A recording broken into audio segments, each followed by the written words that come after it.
Hello everyone, welcome back.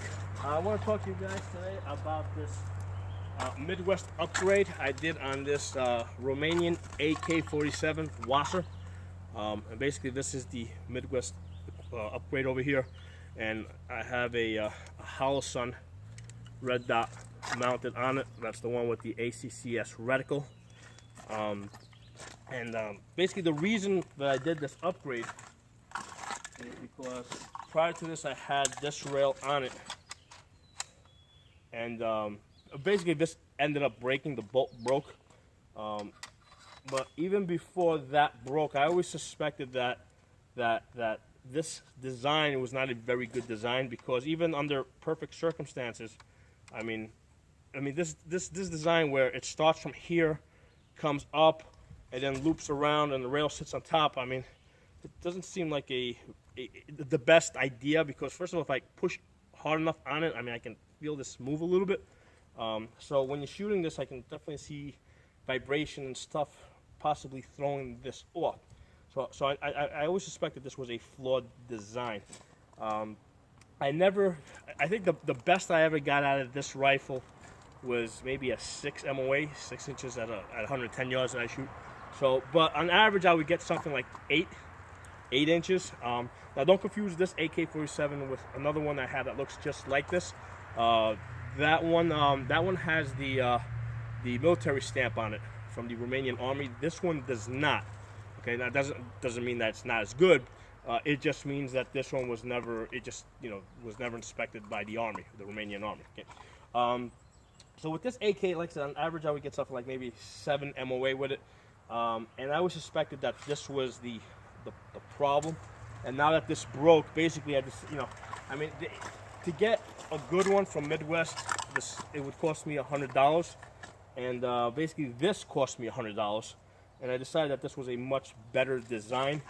I'm going to do this video on how this goes together. Basically basically everything clamps onto the barrel. So this is a very solid platform to mount a red dot on it. And I have the Hollow Sun on it. It's a Hollow Sun with the ACCS reticle. Okay, so basically I suspected that there would be an improvement in accuracy, and yes, there was. And let me show it to you.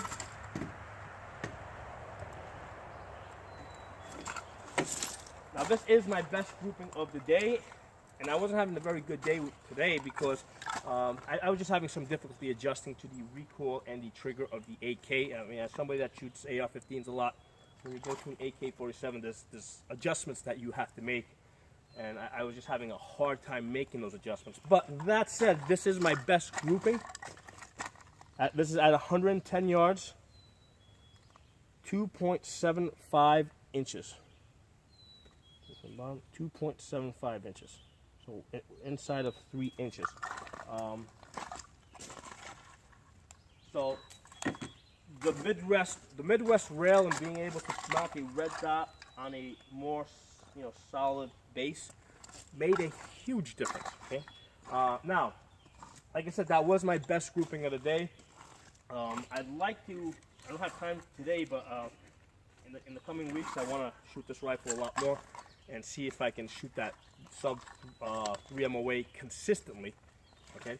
On average, this is more like what I was hitting today. Yeah.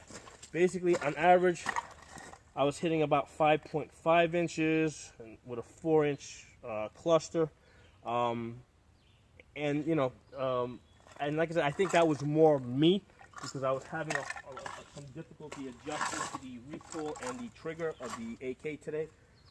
One of the things that made a difference, basically when I got that 2.75 inch grouping, I had removed the cleaning rod. Okay, now the issue with this was that, if you recall in the prior video, there was a piece of plastic that went down here that I had to file down.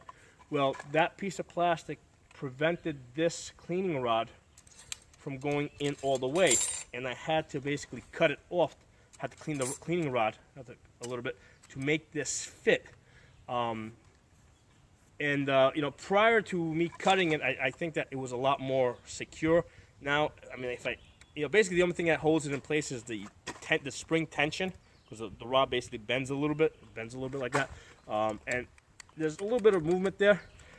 I suspect that this cleaning rod, basically it was interfering with the harmonics of the barrel.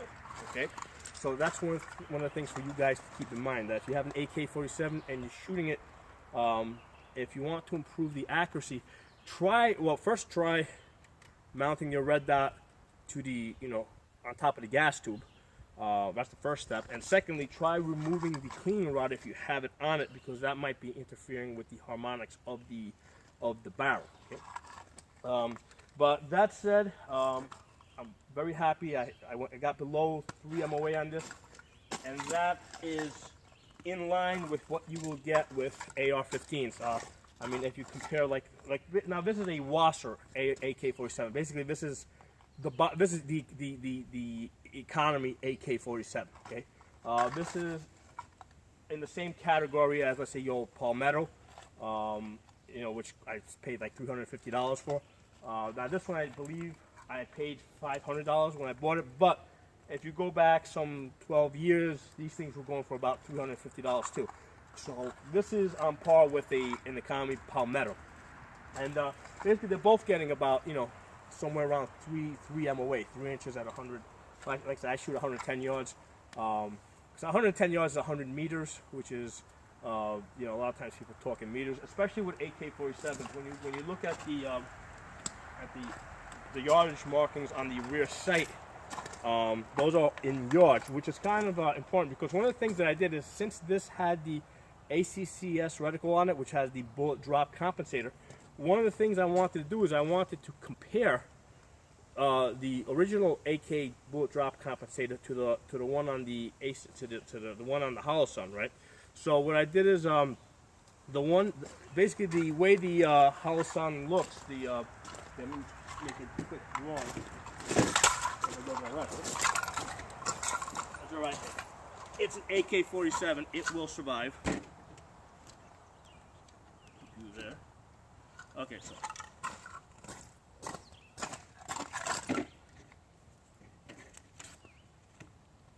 It's got writing on it.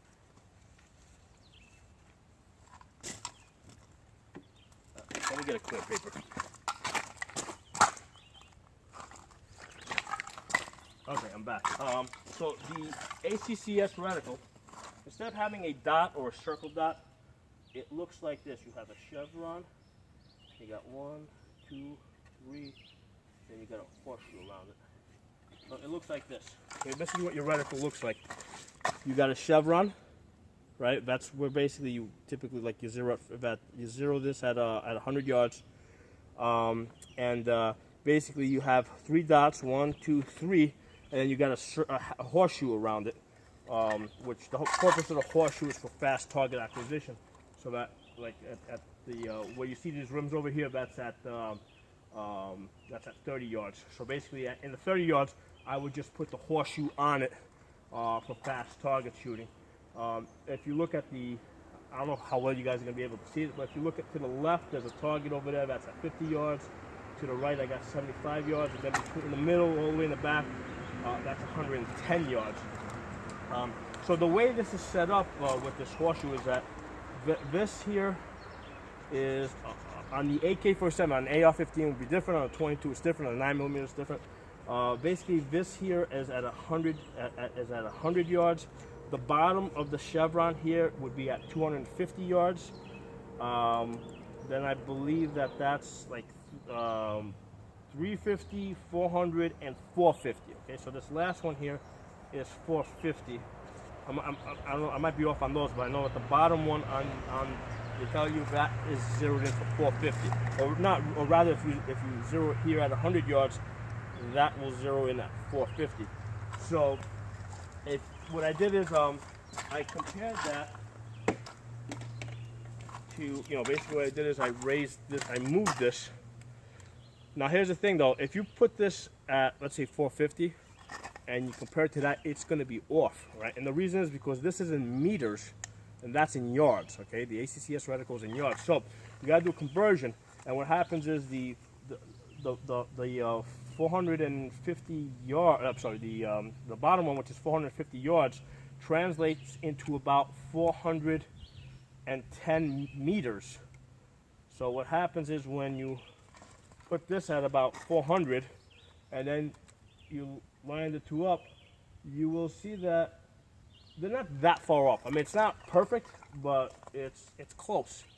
So, you know, and there's a number of things that would throw this off. For example, you know, what type of ammunition you're using, you know, how heavy your bullet is. But they're close. So that was something that I was interested to see how well that would work out. But if you decide to do that, keep in mind that the rear sight increments on an AK-47 are in meters, not yards. So you have to do a conversion. You know, at close distances, you know, they're pretty much the same, but at further distances they make a difference. You know, basically 100 meters is 110 yards. Okay? So there's some thoughts on this. I mean, this Midwest, you know, this Midwest rail upgrade definitely, you know, was worth it. It definitely increased the not the value, but the performance of the gun. I mean, this gun never even did a 5 MOA, and here I have it, you know, sub 3 MOA. So this is definitely a winner for the $100. At some point I'm gonna, like I said, I have another WASR. That one's got the Romanian Army stamp on it. At some point I'm gonna upgrade that one. And this is the place where you want your red dot on an AK-47. You don't want it on that side rail. In fact, if I was in the business of selling AK-47s, I would only sell my AK-47s with a rail over here that will take a red dot on top of the gas tube. And the reason is that people would basically shoot my AKs and they would say, wow, this guy sells really accurate AKs. And the reason is just because there's a better platform. Okay, so it's worth the money. You know, I think that this should be standard. I mean, in this day and age, when they manufacture AK-47s, they should all come with this rail system or something similar set up, because basically today you gotta have a red dot and you gotta have a place to mount the flashlight. And this is a key mod system. The key mod is basically part of the reason why this was $100 is because the key mods are not as popular. If you get the M-lock, the rail with the M-lock, I think you're gonna pay maybe $140 or $150 for that. I mean, it doesn't make that much of a difference. They give you a free mount that comes with this kit. So if you know, basically, if you get the kit, you can, you know, basically you can mount your light on it immediately the same day without spending anything extra. They also did give you some grips, some plastic grips that will go on top of this, because this might get hot if you're shooting a lot. I didn't like the plastic grips. I didn't like the way it looked. I didn't like the way it feels. So I'm just going to keep it like this. I like it. It just feels nice, and you know, it feels really good. It feels, you know, lean and mean. Very happy with this upgrade. I knew I would be because I already did this on my Yugo M92 on the AK pistol. Did a previous video on that, and I was very happy with the results. That one's actually a better performing gun. I think the Serbians, right, make a better gun, because that one shoots 3 MOA, but that's got an 8-inch barrel. Okay, this one has a 16-inch barrel, and it's shooting just a little bit better than 3 MOA. So it's still good, but you know, when you compare the two, the one, you know, and then you see that the one with the 8-inch barrel, the Serbian one, is shooting almost just as good as this one. You're like, wow, that's a really good gun. So there's some thoughts on that. If you have any comments, please post them. If you like the video, give it a thumbs up. Talk to you guys next time.